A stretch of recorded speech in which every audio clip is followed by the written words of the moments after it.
No sé cuándo vas a leer esto, pero sí puedo decirte cuándo empezó. Estaba caminando solo por el bosque cuando la entidad vino por mí. Era más que un borrón.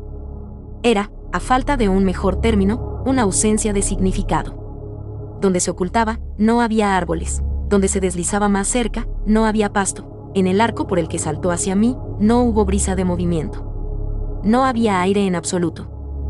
Cuando atacó, sentí la clara sensación de garras perforándome en algún lugar invisible, en algún sitio que nunca antes había sentido. Mis manos, brazos, piernas y torso parecían estar bien y no sangraba, pero sabía que de alguna manera había sido herido. Mientras corría aterrorizado de regreso a casa, podía sentir que era menos.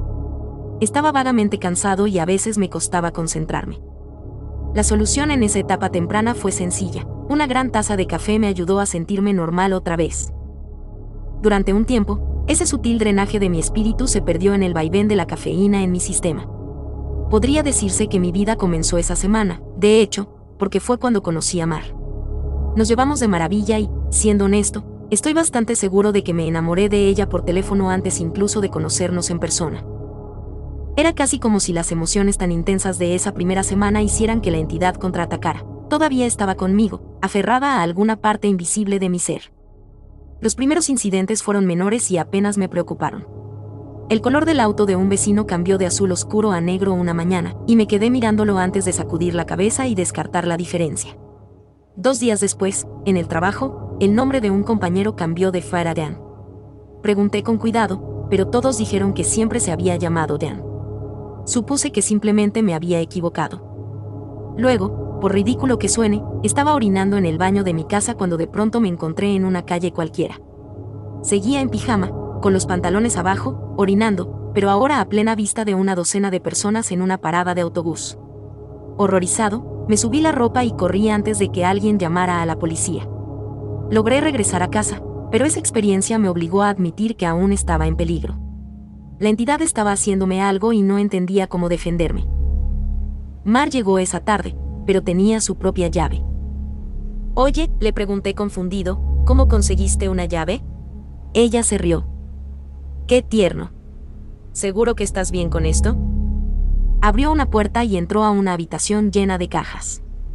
«Sé que vivir juntos es un gran paso, sobre todo cuando solo llevamos 3 meses saliendo». ¿Vivir juntos? Literalmente la había conocido la semana anterior.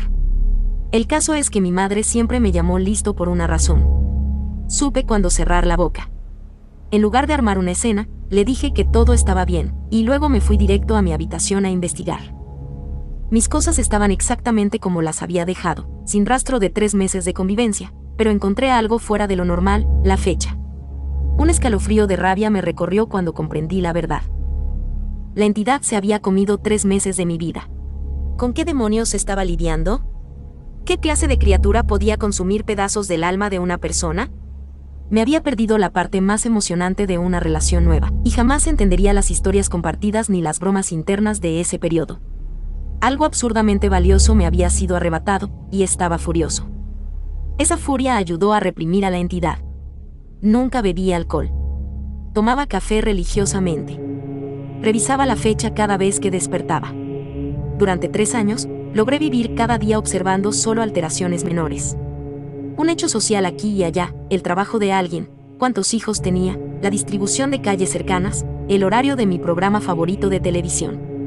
Siempre, esos cambios me recordaban que la criatura seguía clavando sus garras en mi espíritu. En esos 3 años, jamás me permití desconectarme. Un día, me descuidé. Me dejé absorber por completo por el final de temporada de mi serie favorita. Era atrapante, una historia fantástica. Justo en el clímax, un niño pequeño se acercó a mi sillón y me sacudió el brazo. Sorprendido, pregunté: ¿Quién eres? ¿Cómo entraste aquí? Se rió y sonrió ampliamente. Papá, qué tonto. Sentí que el corazón se me hundía en el pecho. Supe de inmediato lo que había pasado. Con algunas preguntas disimuladas, descubrí que tenía 2 años, y que era mi hijo. La agonía y el dolor que llenaron mi pecho fueron casi insoportables. No solo me había perdido el nacimiento de mi hijo, sino que jamás vería ni conocería los primeros años de su vida. Mar y yo, evidentemente, Nos habíamos casado y formado una familia en el tiempo que perdí, y no tenía idea de qué alegrías o sufrimientos contenían esos años. Nevaba afuera. Sosteniendo a mi hijo repentino en mi regazo, me senté a ver caer los copos. ¿Qué clase de vida iba a ser esta si una pérdida de concentración podía costarme años? Tenía que buscar ayuda. La iglesia no supo qué hacer. Los sacerdotes no me creyeron y dijeron que tenía un problema de salud, no algún tipo de posesión. Los médicos tampoco tenían idea. Nada aparecía en los estudios ni en las pruebas, pero con gusto se quedaron con mi dinero. Cuando me quedé sin opciones, decidí contarle a Mar. No había forma de saber cómo se veía todo desde su lado. ¿Cómo era yo cuando no estaba? ¿Seguía llevando a nuestro hijo a la escuela? ¿Seguía haciendo mi trabajo? Evidentemente sí, porque ella no parecía notar nada extraño, pero tenía la horrible sensación de que algo debía faltar en su vida cuando yo no estaba realmente presente dentro de mi propia mente. Pero la noche en que preparé una cena especial, ella no llegó abriendo la puerta principal, sino tocando. Abrí y la encontré con un bonito vestido. Se sorprendió feliz al ver la mesa. ¿Una cena elegante para nuestra segunda cita? Sabía que te gustaba. Gracias a Dios supe cuándo callarme. Si hubiera hablado de estar casados y tener un hijo, habría salido corriendo. En lugar de eso, tomé su abrigo y nos sentamos a nuestra segunda cita. Con preguntas cuidadosamente formuladas, deduje la verdad. De verdad era nuestra segunda cita. Ella vio alivio y felicidad en mí, pero lo interpretó como nervios de una cita. Yo estaba emocionado al darme cuenta de que la entidad no necesariamente se estaba comiendo porciones enteras de mi vida. Los síntomas, como empezaba a entenderlos, eran más bien las consecuencias de un alma rota. La criatura me había herido, me había fragmentado en pedazos. Tal vez viviría mi vida fuera de orden, pero al menos la viviría. Y así fue durante algunos años, desde mi perspectiva. Mientras pequeños cambios en la política o la geografía ocurrían a diario, los grandes saltos en mi ubicación mental solo sucedían cada par de meses. Cuando aparecía en un nuevo lugar y momento de mi vida, me callaba y escuchaba, asegurándome de entender la situación antes de hacer algo y evitar cometer errores. En el salto más lejano hasta entonces, conocí a mi nieto de 6 años y le pregunté qué quería ser cuando creciera. Escritor, dijo. Le dije que era una gran idea. Luego estaba de nuevo en el segundo mes de mi relación con Mar, y tuve la mejor noche con ella en el malecón. Cuando digo la mejor, me refiero a la mejor. Sabiendo lo especial que llegaría a ser para mí, le pedí que se mudara conmigo. Viví lo que me había perdido la primera vez y comprendí que nunca había estado mentalmente ausente. Siempre estaría ahí, eventualmente. Mientras llevábamos sus cajas, se detuvo un momento y dijo que le maravillaba mi gran amor, como si la hubiera conocido toda la vida y nunca hubiera dudado de que era la indicada. Fue la primera vez que reí libre y sinceramente desde que la entidad me había herido. Ella tenía razón sobre mi amor por ella, pero exactamente por la razón que había considerado una analogía romántica tonta. La había conocido toda mi vida, y había aceptado mi situación y encontrado paz. No estaba tan mal tener adelantos de las mejores partes que estaban por venir. Pero, por supuesto, no estaría escribiendo esto si no hubiera empeorado. La entidad seguía conmigo. No me había herido y marchado como yo quería creer. La forma más cercana de describir mi creciente comprensión era que la criatura estaba excavando más profundamente en mi psique, fracturándola en piezas más pequeñas. En lugar de meses entre grandes saltos, empecé a tener solo semanas. Cuando noté esa tendencia, temí que mi destino final fuera saltar entre momentos de mi vida latido a latido, siempre confundido, siempre perdido. Un solo instante en cada tiempo significaría que nunca podría hablar con nadie, nunca sostener una conversación, nunca expresar ni recibir amor. Cuando el verdadero peso de ese miedo cayó sobre mí, me encontré sentado en una versión más vieja de mí mismo, viendo caer la nieve afuera. Esa era la única constante en mi vida. El clima no se preocupaba por quién era yo ni por los dolores que enfrentaba. La naturaleza siempre estaba ahí. La nieve cayendo siempre era como un pequeño ancla que me mantenía en un lugar. La pura paz emocional que me brindaba era como un bálsamo para mis heridas mentales. Y hasta entonces nunca había saltado mientras observaba el patrón de los copos blancos y pensaba en las veces que había ido en trineo o construido un fuerte de nieve de niño. Un adolescente me tocó el brazo. «Abuelo». Me sacó de mis pensamientos, así que fui menos cuidadoso de lo habitual. «¿Quién eres?». Sonrió a medias, como si no supiera si bromeaba. Entregándome un montón de hojas, dijo. «Es mi primer intento de escribir una novela. ¿La leerías y me dirías qué te parece? Ah, claro. Así que sigues ese sueño de ser escritor, ¿eh? Se sonrojó intensamente. Lo intento, al menos. De acuerdo. Ve, la leeré ahora mismo. Las palabras estaban borrosas y, molesto, busqué unos lentes que probablemente tenía para leer. Envejecer era terrible, y quería saltar a un año más joven, pero no antes de leer su libro. Encontré los lentes en el bolsillo de un suéter y comencé a hojearlo. Mar iba y venía por la sala, todavía hermosa, pero tenía que concentrarme. No sabía cuánto tiempo tendría ahí. Parecía que teníamos familiares de visita. ¿Era Navidad? Un par de adultos y 2 niños que no reconocía cruzaron el pasillo, y vi a mi hijo, ahora adulto, pasar con su esposa camino a la salida. Como grupo, la familia extendida comenzó a deslizarse en trineo afuera. Finalmente terminé de leer la historia y llamé a mi nieto. Bajó corriendo las escaleras y entró a la sala. ¿Qué te pareció? Bueno, es terrible, le dije con honestidad. Pero es terrible por las razones correctas. Aún eres joven, así que tus personajes se comportan como jóvenes, pero la estructura de la historia es muy sólida. Hice una pausa. No esperaba que resultara ser una historia de terror. Asintió. Es un reflejo de los tiempos. Las expectativas del futuro son sombrías, no esperanzadoras como antes. Eres demasiado joven para tener esa conciencia, le dije. Entonces se me ocurrió una idea. Si te gusta el terror, ¿sabes algo sobre criaturas extrañas?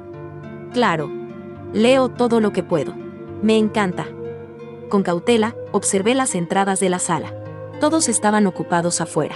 Por primera vez, me abrí con alguien en mi vida sobre lo que estaba experimentando. En voz baja, le conté sobre mi conciencia fragmentada. Para ser un adolescente, lo tomó bien. ¿Hablas en serio? Sí. Adoptó la expresión decidida de un adulto aceptando una misión. Voy a investigar, ver qué puedo averiguar. Tú deberías empezar a escribir todo lo que experimentas. Construir datos. Tal vez podamos mapear tu herida psíquica. Vaya. Suena como un plan, dije, sorprendido. ¿Pero cómo voy a reunir todas las notas en un solo lugar? Pensemos en algún sitio donde puedas dejarlas, dijo, frunciendo el ceño.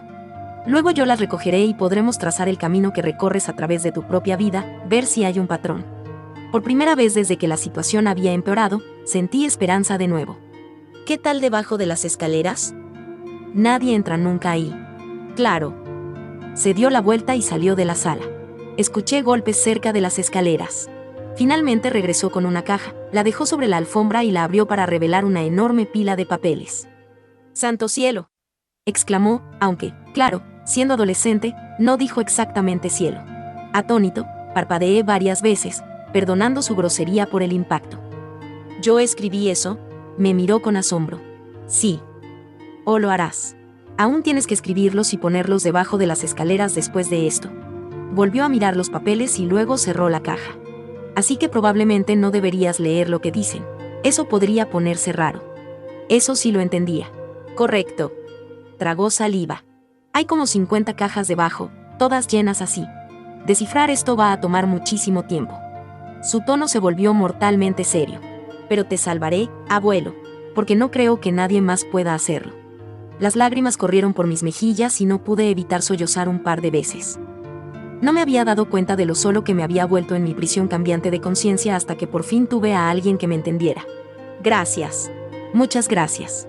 Y entonces volví a ser joven, y estaba en el trabajo un martes cualquiera. Cuando la tristeza y el alivio se disiparon, la ira y la determinación los reemplazaron. Después de terminar mi jornada, tomé papel y comencé a escribir.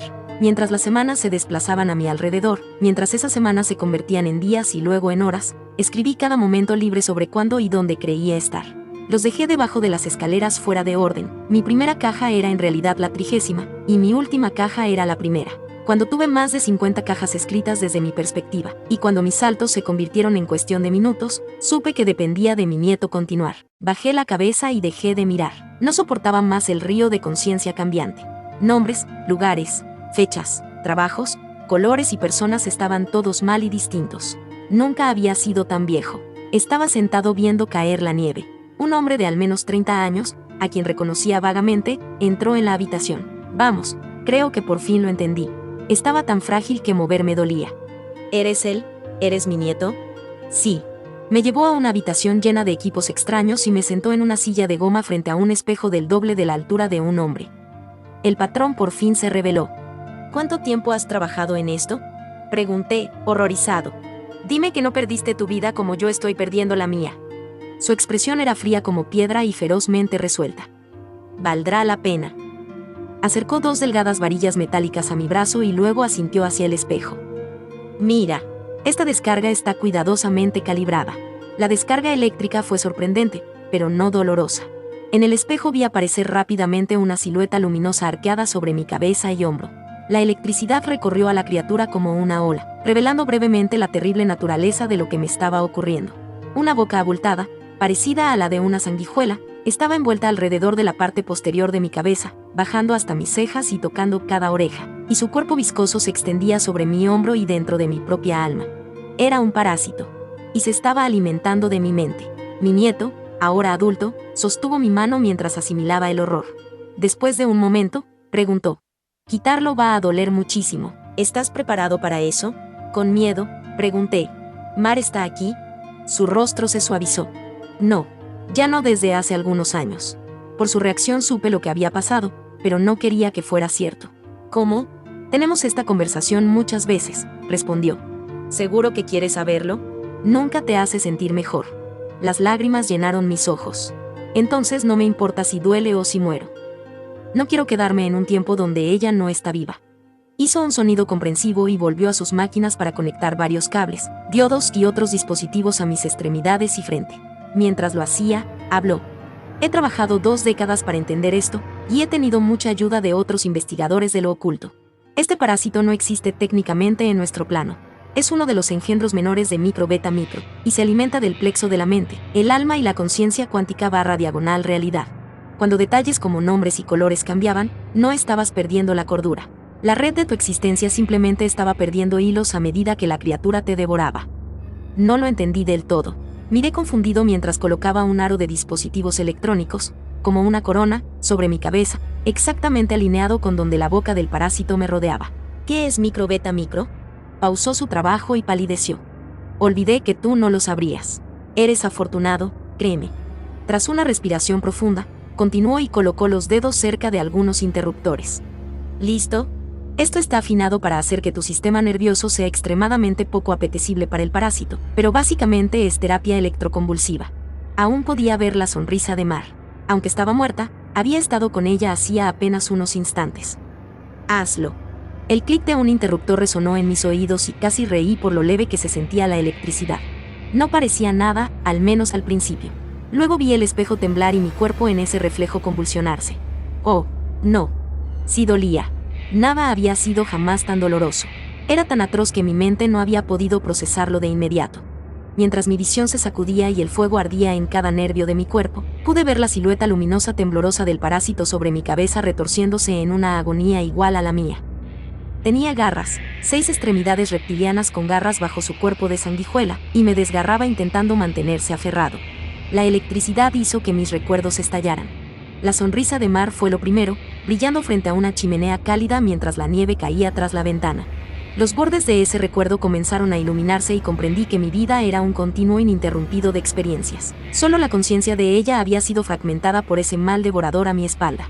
Nunca había logrado estar presente en el nacimiento de mi hijo. Había saltado alrededor de ese momento una docena de veces, pero nunca lo había vivido. Por primera vez, pude sostener la mano de Mar y estar ahí para ella. No.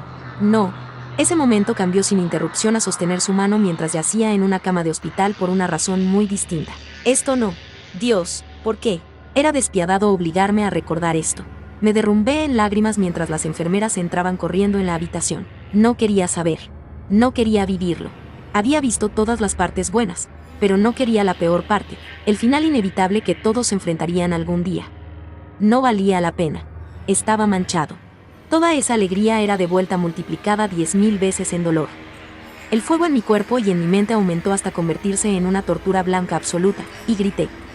Mi grito se desvaneció en un grito de sorpresa cuando las máquinas, la electricidad y la silla desaparecieron. La nieve ya no caía sobre mi vida, estaba de nuevo en el bosque, en un brillante día de verano. Dios mío. Me giré para ver a la criatura acercándose. Era la misma ausencia de significado, el mismo vacío en la realidad. Se arrastró hacia mí, igual que antes, pero esta vez hiceó y se apartó. Me quedé de pie, asombrado de ser joven otra vez y estar libre del parásito. Mi nieto lo había logrado. Me había convertido en una comida desagradable, y así el depredador de la mente y el alma había seguido su camino en busca de otro bocado. Regresé a casa aturdido. Y mientras estaba sentado procesando todo lo ocurrido, el teléfono sonó. Lo miré con asombro y tristeza. Sabía quién era. Era Marjorie, llamando por primera vez por alguna razón trivial que admitiría 30 años después que había inventado solo para hablar conmigo. Pero todo lo que yo podía ver era a ella acostada en esa cama de hospital, muriendo. Iba a terminar en un dolor y una soledad indescriptibles. Me convertiría en un anciano, sentado solo en una casa vacía, con su alma gemela ida mucho antes que él. Al final de todo, lo único que me quedaría sería sentarme y ver caer la nieve. Pero ahora, gracias a mi nieto, también tendría mis recuerdos. Sería un viaje salvaje, sin importar cómo terminara. Por un impulso repentino, levanté el teléfono. Con una sonrisa, pregunté: «Hola, ¿quién habla?». Aunque ya lo sabía.